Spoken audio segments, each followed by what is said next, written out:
কোথায় যে থাকিস, কি যে করিস কিছুই বুঝি না বাবা। এত বেলা করে কেউ খায়? মা, তুমি আমার জন্য এত ভেবো না। আমি যা করছি সবার ভালোর জন্যই তো করছি।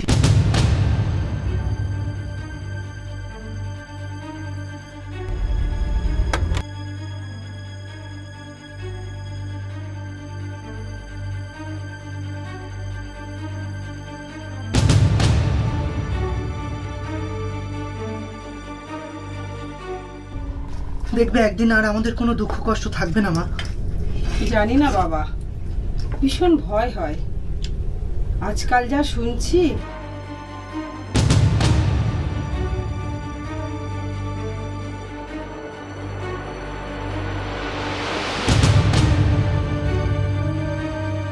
সব ঠিক হয়ে যাবে, আমি বলছি তো সব ঠিক হয়ে যাবে। খেয়ে নে বাবা, খা। একটু সবজি দেন। এই 10 সাল আগে অনেকদিন ধরে বুঝছিলাম তোকে। কোথায় তো আমার সব হয়েছে। চল নেতাকে দেখাবো। চল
এবার বুঝবি কত জানে কত জানে।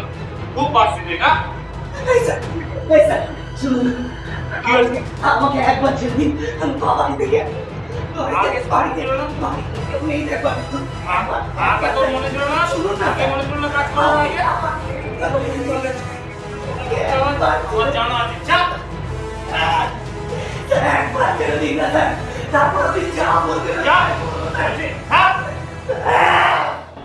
শীর্ষস্থানীয় নেতার বিরুদ্ধে ওঠা অভিযোগ তদন্ত করে দেখার কথা ঘোষণা করেছে সরকারি কৌশলীর দপ্তর। অভিযোগের মধ্যে রয়েছে গুপ্তচর বৃত্তি, প্রতিবাদকারীদের হত্যায় উস্কানি দেওয়া, সামরিক ছাউনিতে হামলা ও অর্থনীতিকে ধ্বংস করা। কিন্তু কে বা কারা এসব অভিযোগ দায়ের করেছেন সে সম্পর্কে সরকারি কৌশলীর দপ্তর থেকে কিছু বলা হয়নি। না বাবা, একটা কাজের ব্যবস্থা যদি করতে পারি। হ্যাঁ মা, দু একজনের সঙ্গে কথা হয়েছে, বলেছে ব্যবস্থা করে দেবে। আরে রতনের সঙ্গে দেখা করার কোনো ব্যবস্থা হলো? না মা, যতীন গেছিল, 3-4 মাসের আগে কোনো ব্যবস্থা করা যাবে না। ভীষণ কড়াকড়ি চলছে। বড্ড চিন্তা হয় বাবা, কেমন যে আছে ছেলেটা কে জানে।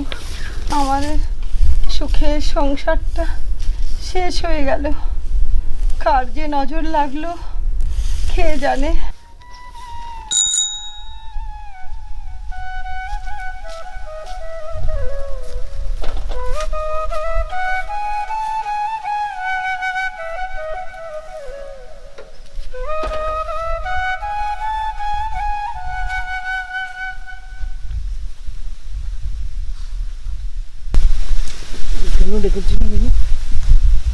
আসলে একটা কাজের ব্যবস্থা হয়ে গেছে। ওই যে কলকাতায় মাধুরী আছে না, উনি ব্যবস্থা করে দিয়েছে। কলকাতায় অনেক জানাশোনা ওনার। মাধুরী দি? তুমি জানো না মাধুরী দি? আমাকে এটা করতেই হবে। কিন্তু কথা দাও, কিছু একটা ব্যবস্থা হলে তুমি এটা ছেড়ে দেবে।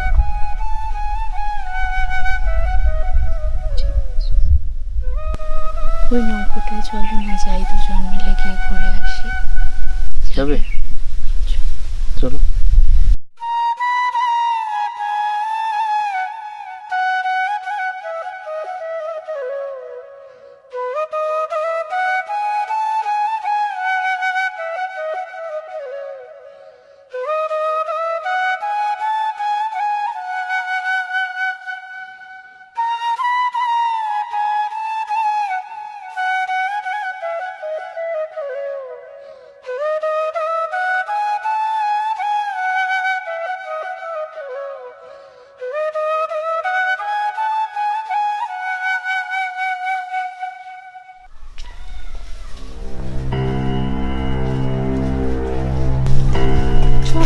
চল চল তাড়াতাড়ি চল, ট্রেন ধরতে।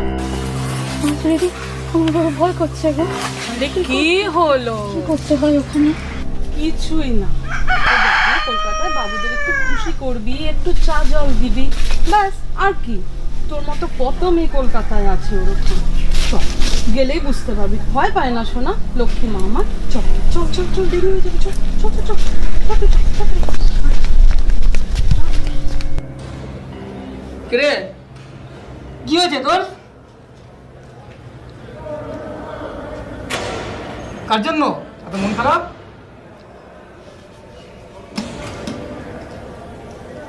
এই তো কটা দিন হলো, এখনো অনেক সময়, বুঝেছিস?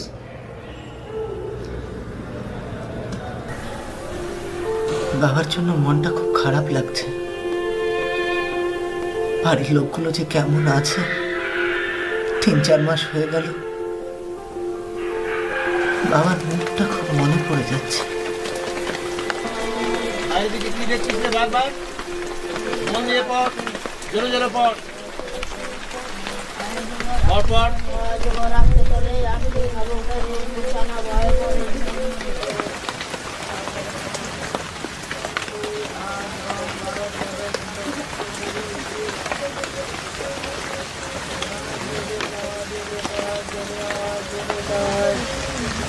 ভালো আছেন তো? ভালো। তা তোমার বাড়ির সবাই ভালো তো? মোটামুটি ভালো।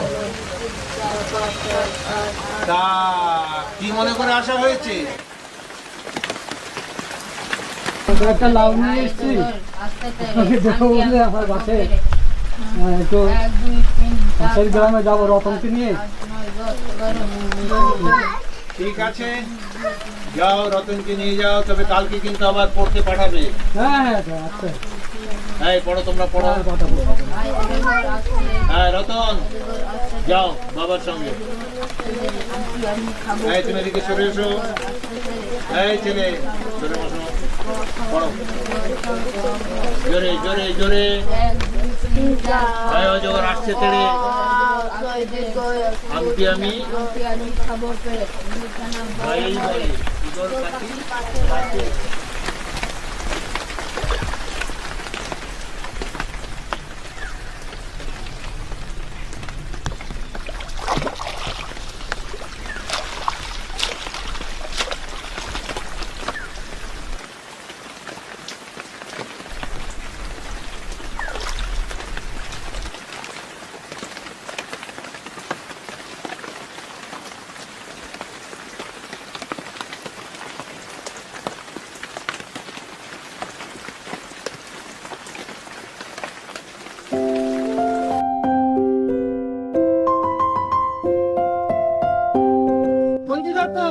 চলে বা দিতে হবে তো।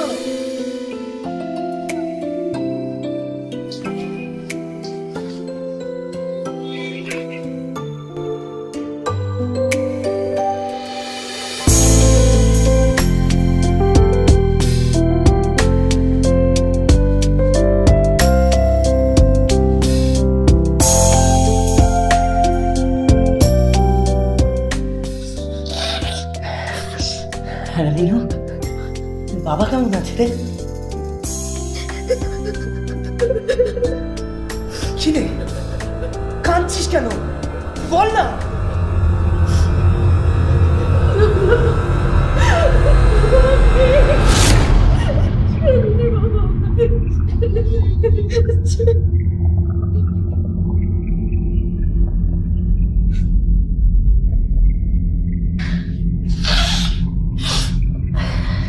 মেনু, তুই আজকাল কি করছিস রে?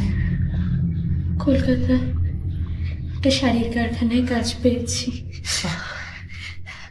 এক্ষুনি ট্রেন ধরতে যাব। চিন্তা করিস না দাদা, আমাদের সংসার ভালো মতো চলছে। যতীনদা সব সময় আমাদের সাথে সাথে আছে। আমি সব দেখাশোনা করছি, সব দেখছি, আমি সব দেখে নেব। আমার বোনের মাটাকে একটু তুই সাবধানে। তুই চিন্তা করিস না, তুই সব দেখাশোনা কর। দাদা, তোরা একটু সাবধানে থাকিস, সাবধানে যাস। তুই সাবধানে থাকিস, চিন্তা করিস না দাদা, আমি আছি। আমি মাকে দেখবো দাদা, তুই চিন্তা করিস। মাকে বলিস আমি এখান থেকে চিঠি লিখবো মাকে। ঠিক আছে। আর চলি রে,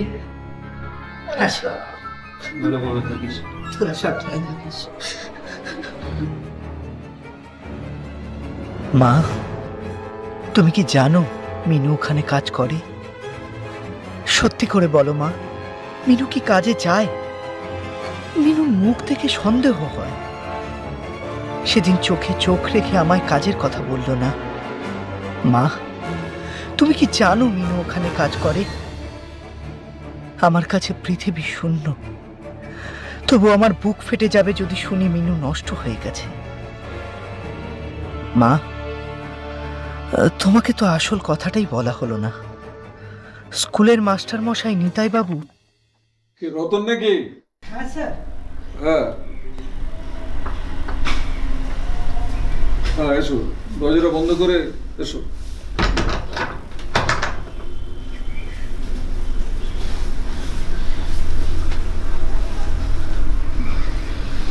আজকে তোমাদের যে জন্য আমি ডেকেছি, পড়াশোনা করার জন্য না।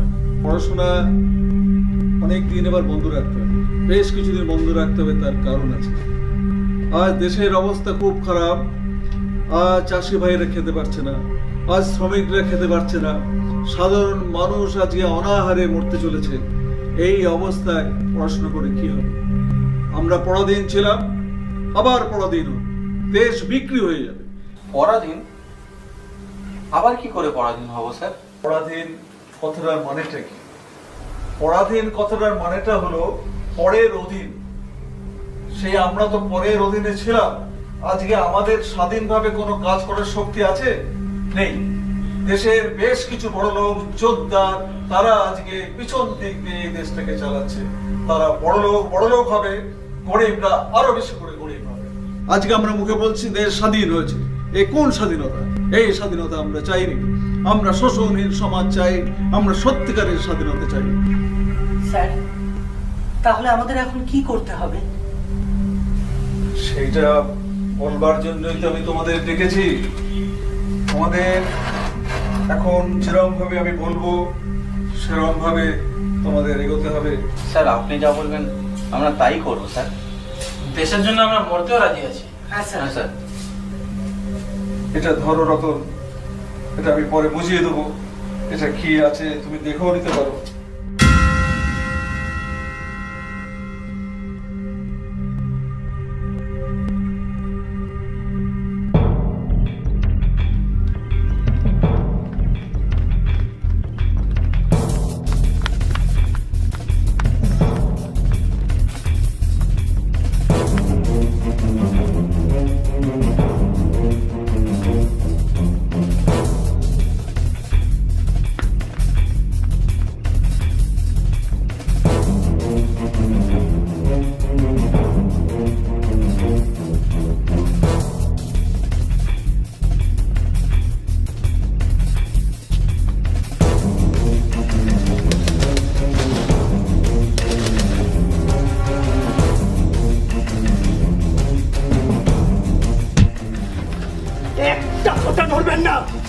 চুপচাপ বসে থাকুন এখানে, শেষ করে দেবো কিন্তু।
দেবো কিন্তু।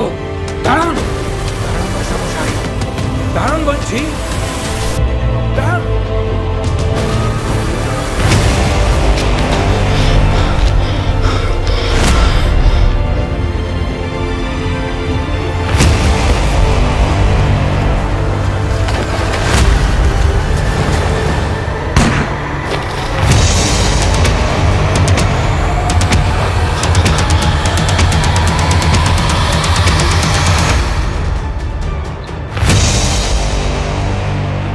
মূর্খের দল, তোরা তোরা দেশের কথা ভাবলি না, তোর দেশের কথা ভাবলি না।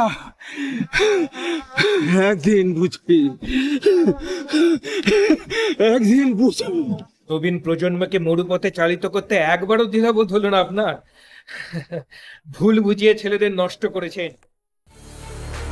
আপনার তো নতুন প্রজন্মকে মানুষ করার কথা ছিল মাস্টার মশাই।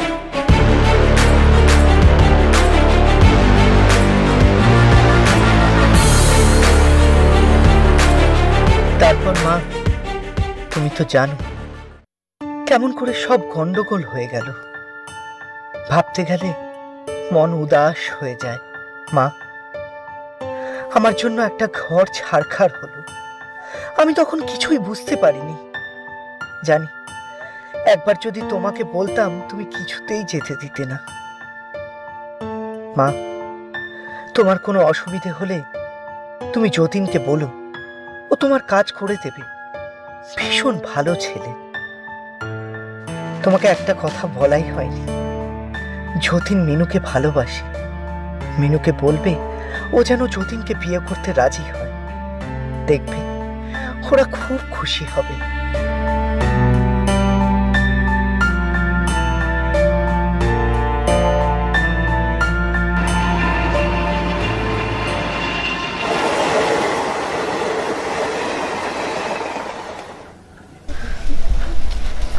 মিনু, তুমি কি চাকরিটা ছাড়তে পারবে? তোমার ক্ষমতা আছে আমাকে বিয়ে করে ঘরে নিয়ে যাওয়ার? তাই বলে কি শরীর বেঁচে? যতদিন কিছু না হয়।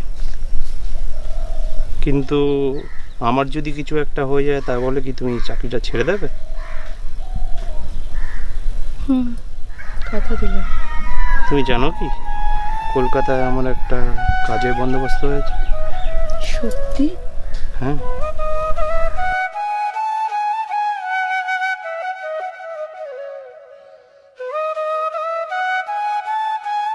মা, তুমি শরীরের দিকে খেয়াল রেখো।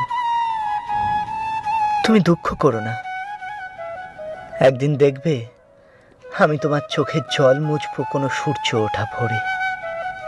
মা, তুমি জেগে থেকো, জেগে থেকো, জেগে থেকো। আবেগ না থাকলে কিছু হয় না, তেমনি আবেগ যেন মোর পথে চালিত না করে।